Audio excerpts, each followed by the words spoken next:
So I have a pound of penne cooking, and I've just peeled 4 garlic cloves. And I'm making my main attraction. It's this wonderfully herbed, creamy shrimp sauce over pasta that I just love. So a little garlic to the pan, a little olive oil. So we're gonna add the shrimp right into the skillet. And a lot of times we end up overcooking shrimp, but it really doesn't take long. As soon as they turn pink, they're done. It's really quick. So you make sure you watch them. So just give them a quick toss, salt and pepper, nice seasoning. And I keep the pan pretty high, about medium-high heat. You know, we can add some red pepper flakes and make this nice and give it kind of a kick. Just add it to the shrimp. Just about a pinch of red pepper flakes, just for a little added flavor. Make it spicy on the holiday. I need a spoon. Just grab all the shrimp out. And see, as they turn pink, you pull them out, because they're gonna cook for another 30 seconds or a minute when I'm tossing the pasta at the end. And I don't want them to overcook. So just pull it all out. Yummy. They're so good. And I'm gonna add the tomatoes that I drained and chopped, and some white wine, about a cup or so of white wine, nice dry white wine. Pick up all those little bits from the bottom of the pan from cooking the shrimp. Clam juice. Now the clam juice is instead of chicken stock. Like, you need a little more broth to create a sauce, and basically it brings out the flavor of the shrimp. So about 1/3 of a cup of clam juice, and a little salt and pepper. Just a little here. Quick little stir, and cream. So the cream, it's gonna be kind of like a light pink sauce. It's not gonna be heavy on the red. It's not gonna be a red sauce. We're gonna add 3/4 of a cup of heavy cream. There we go. And we're gonna bring it to a boil and then let it simmer for a few minutes so the sauce can thicken. So in the meantime, I'm gonna grab and chop my herbs and grab some Parmesan cheese. All right, parsley and basil are done. The sauce has reduced and gotten slightly thick, which is perfect. And it turns like this very light, pale pink color. And we're gonna add the shrimp back in too. Finish this off. There we go. Toss that together. And here we go with the pasta. Let's grab all the pasta and just kind of toss it in there. And I just grate the Parmesan cheese all over the top of the pasta, so it starts to just stick to the pasta. And then the sauce, when we toss it, the sauce sticks to the Parmesan cheese that's stuck to the pasta. It creates a nice, thick sauce.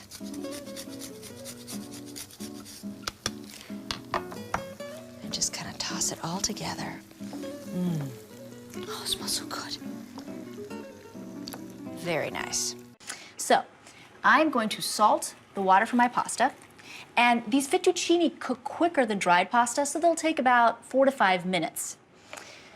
And we are going to finish cooking them in the cream sauce, and that's when they absorb all of those flavors. We're just gonna put our fresh fettuccine in the water. There we are. Okay. I'm gonna heat up my pan here, and we're gonna heat 2 cups of heavy cream. And originally, Fettuccine Alfredo was only made with butter and Parmesan cheese. When chefs started to make it in America, the butter and the Parmesan cheese just didn't have that same rich quality that it has in Italy, so they started to add heavy cream to get that same texture and the same richness. Now that I've got that, I'm adding some lemon juice, but I wanna make sure the seeds don't get in the cream.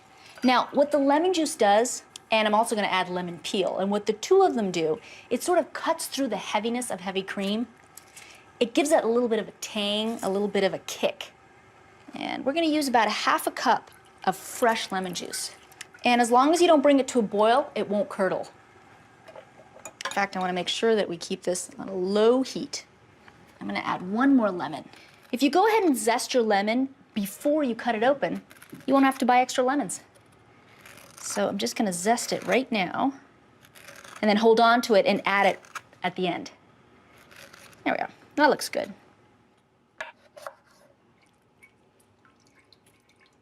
Okay, so I've got my cream and my lemon juice. Now I need my butter, and lots of it.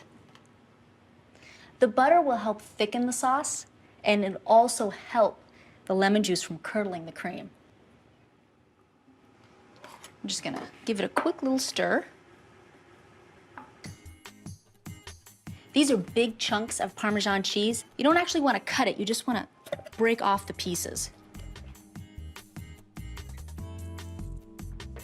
I'm gonna put it in my food processor. It'll grate it all for me.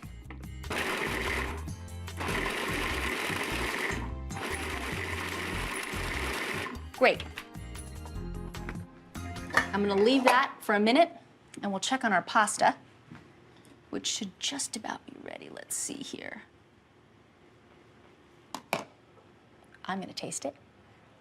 It still has a bite to it, still a little bit chewy, so I know it's not cooked all the way. So I'm going to add the pasta. There's nothing like the smell of fresh pasta. I just love all those aromas. Now the flame for the fettuccine and the cream sauce is still on low. Again, you don't want to boil it because it could curdle. So we're gonna add a little bit more cream.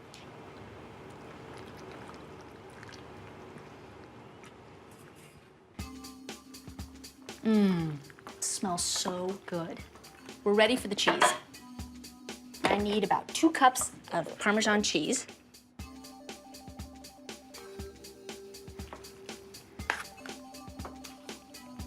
Some of the lemon zest I zested earlier. Fresh nutmeg. I don't like to buy pre-ground nutmeg because I don't know how long it's been sitting on the shelf, and also it doesn't have that wonderful taste and aroma as when I grate it myself.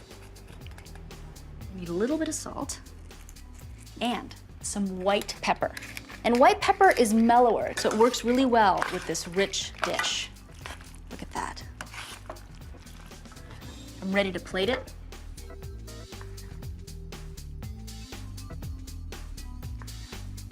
The pasta has absorbed the cream sauce, and the rest is for me.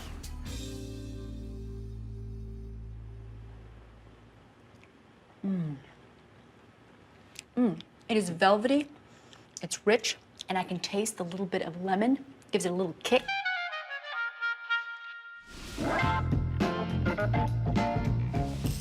We got little macaroni here. We're gonna cook that up, and we're gonna make a delicious meal all in the pot. So, what we wanna do is start cooking the pasta, and these elbow macaroni are little, so they cook pretty quickly. We've already got some ground beef and some sausage in here to really give everything a lot of flavor. I've already browned it. So now, I'm gonna chop up some shallots and some garlic to really flavor this. So in the 70s is when they first started with all the packaged food items. And it became really popular really fast. And you can imagine why, because it made people's lives a lot easier, especially the moms, right? It just kind of caught on like wildfire. It's still, I think, kind of popular today, but nothing like it was in the 70s. And I think there wasn't anyone who didn't know about it, and probably at some point didn't have it or didn't eat it.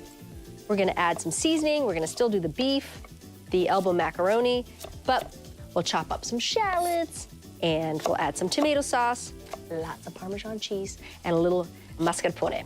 And of course, because I can't do a sort of a one-pot meal without adding something green, some spinach. So we'll add the shallot right in there, season up the ground meat and the sausage. Kind of adding a little bit of both just to, again, make it a little more gourmet.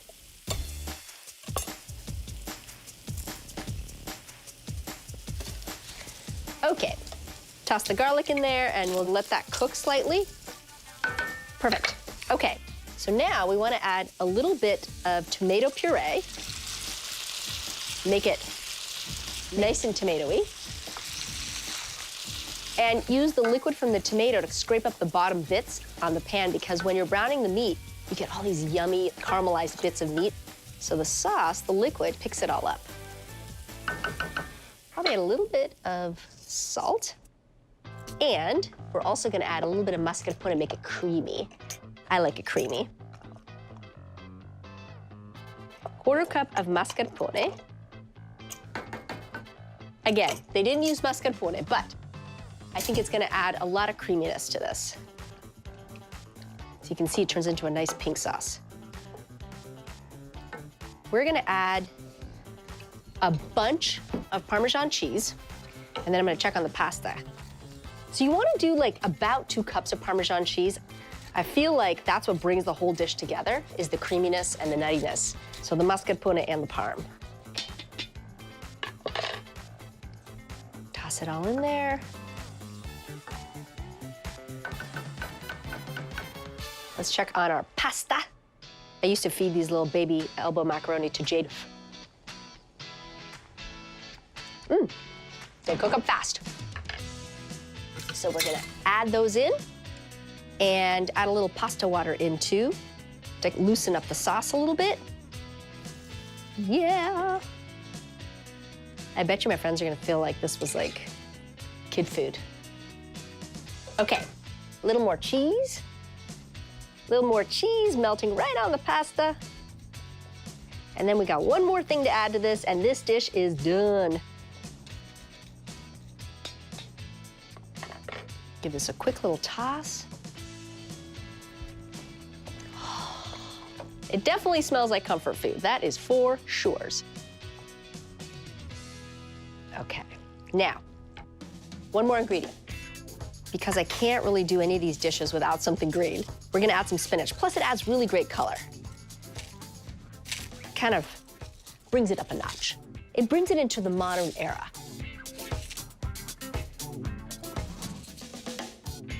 Awesome. It's fun sometimes to take food from different time periods and kind of elevate them and recreate them a little bit and just sort of make them a tiny bit more modern. You just want to toss it until the spinach wilts. But you see what pretty color it adds? It gives the whole dish a vibrancy that you don't get otherwise. Oh, it smells good. Okay, now, here is the big moment. Let's see if it tastes good before my friends get here.